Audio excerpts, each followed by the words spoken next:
Kurt Lockerman. It's not as good as G.I. Joe, though, is it? You know, there's like a war that was just going on, right? Wait, like an actual war, not against Cobra. Not an internet. Oh, really? Yeah. Well, I mean, of course, a war usually involves two armies, but still.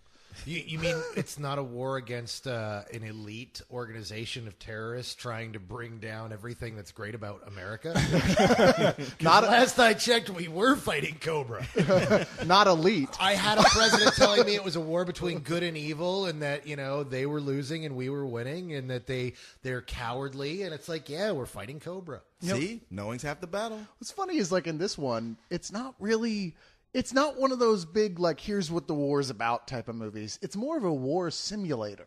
Well, it's not even that. The cool thing about this movie is, like, over the past few years, we've had a lot of movies about Iraq and the war, and they've all kind of taken, at some point, a heavy-handed turn.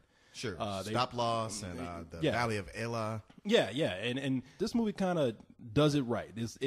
They put it under the guise of, I dare say, a thriller or somewhat of an action film. Really? Because when I say an action film and a thriller, the action comes in and the thrills come in that this is a movie about a bomb squad. You have a squadron of 3 people who go out, and it's one guy's job to put on a suit and go out there and defuse the IEDs that are in the middle of the road. Those are, of course, the improvised explosive devices. It's not just those. It's all sorts of bombs that are left all over the place, and unexploded ordnance and all sorts of just weirdness that pops up. That's their job, is they have a bunch of guys that go around and take care of this stuff. And the group is one guy that does this, and then the 2 guys who watch his ass while he's doing this to make sure he doesn't get shot and killed while he's doing it. And it's not a job that people tend to have a long life expectancy at when you're doing it in the middle of Iraq. Yeah, I was going to say, like, if there's one guy who's out there to find the bombs, the other 2 guys must have shovels and buckets. Right.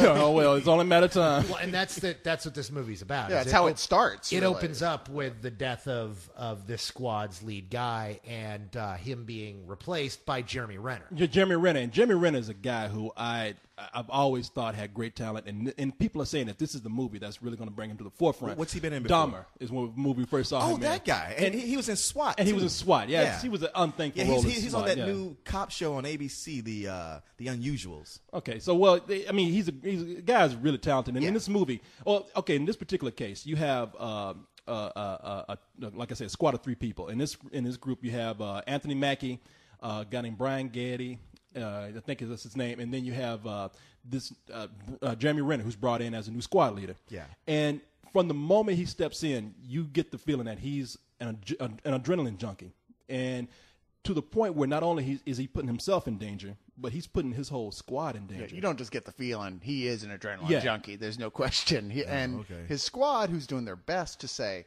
okay, new guy. I mean, it really sucked. We saw the old guy die, but we got to welcome the new guy. We got to do this. And it's almost like he's doing everything possible to piss him off, really. He's just like, screw this. I'm just going to do it this way. He's abusing his position, really. He's saying, taking huge chances. He's like saying, you know what, I'm the high-ranking guy here. Nobody can tell me what to do. Meanwhile, these guys, you understand that point, not only do they have to worry about him, but they have to worry about everyone else around them. At the simplest things, such as a cell phone, can ignite a bomb. Nice and hot in here. Okay, I'm laying on the charge. Nice and sweet. I'm coming back.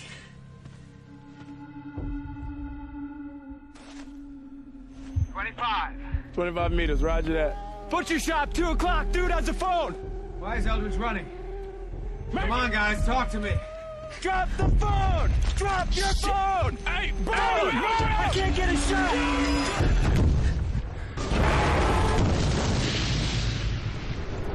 And they have to watch out for these guys and people who are staring at them the whole time. I mean, it's not only just people. I'm serious. It's going to sound like I'm making a joke, but they got cats out there just looking at their ass. Like you don't know if they're going to blow some shit up. And it's like, so these guys.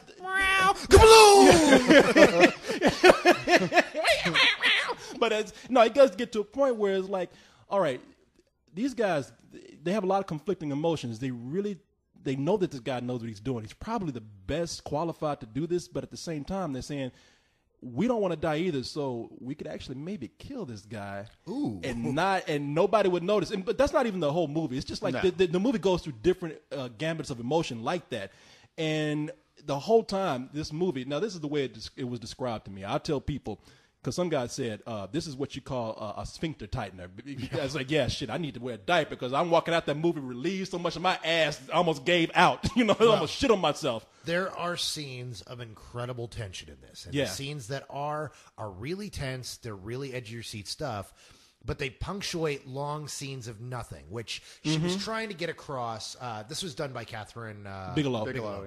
And she was trying to get across, the true feeling of the war over there. And that being that it is long stretches of boredom punctuated by intense sequences of just fucked up shit. And that's what this movie is. My problem with it, because I didn't like the film, my problem with it was that she intentionally made the characters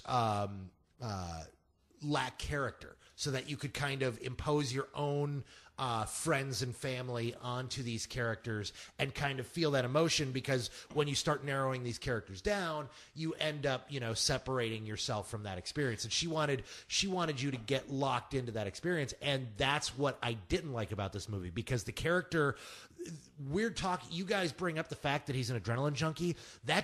You're not sure until the end of the film when they're like, oh yeah, you know what, we better wrap up his character, and here's the last 5 minutes that explains everything, what you needed to know about this guy. You never learn anything about his two mates. You don't learn anything at all. You see them react to him, but they never, ever get any development of their own, and the movie just feels empty and hollow to me for that. No, I understand totally what you're saying, and you're not wrong at all. However, it really did get me so on the edge of the seats with feeling like you're there. That whole, what she was going after, trying to put your friends and family and hell yourself into the roles of these characters, was perfect for what she was trying to do. I mean, when I called this a Iraq War simulator, that's exactly what it is. It might as well be like a mall ride thing, those little shuttles you get in. I was so tense, I didn't know what to do at points, watching as these missions play out. And then these breaks, they try and build the story a little bit, but you're just waiting for the next announcement of a bomb. And I think this would make a great game. I can hardly wait for Tom Clancy's bomb detonator. Yeah, I was saying it sounds like when I was playing Commandos on my PC. Exactly. I wish I was sitting next to you in the theater, because I just would have went like, boom.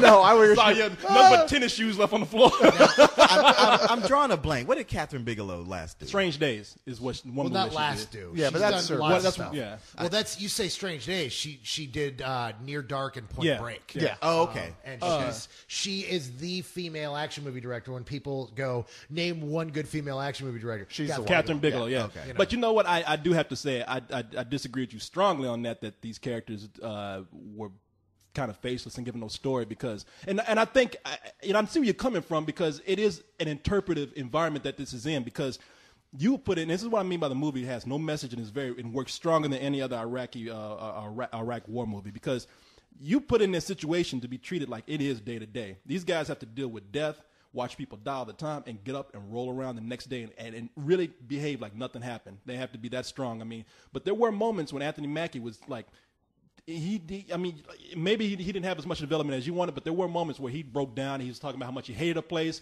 He expressed his interest in his family. The other guy is very upset about his squad leader dying. That there's a chaplain who comes around, and there's a moment in this movie where something else happens, and this guy is just thrown into a loop.